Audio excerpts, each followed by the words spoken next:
Guys, আজকে হচ্ছে আমি চলে গেছিলাম সৌরভদের বাড়িতে, কারণ দিদি ফোন করে বলল যে আয় আজকে আমি বাড়ি চলে যাব।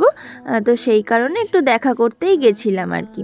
তো একটা কথা কি জানো তো, ওই যে পুচকেটা আছে না, ওর জন্যেই আমার মেন যাওয়া, জানো তো। আজকে চলে যাবে ওরা, ভীষণই মনটা খারাপ লাগছে। এর আগের ভিডিওতে তো তোমরা দেখেইছো যে দিদি এখানে এসছে।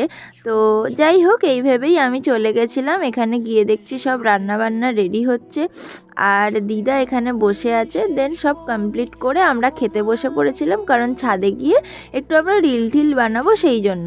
আর এখানে দেখো ভদলাটার অবস্থা, মুখে ভাত নিয়ে অফ করে বসে আছে। আর এখানে দেখো মেয়ে রেডি হচ্ছে, মা শুয়ে শুয়ে দেখছে, আর আমি তো রেডিই ছিলাম। দেন সবাই মিলে একটু ভিডিও করে নিচে চলে এসেছি। এসে ওই ক্লিপগুলো তো মানে নেওয়া হয়নি।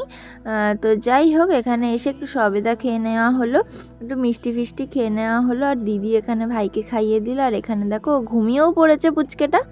দেন এখানে ঘুমের ঘরেই বাড়ি চলে যাচ্ছে। ভীষণ মনটা খারাপ লাগছিল, বিশ্বাস করো।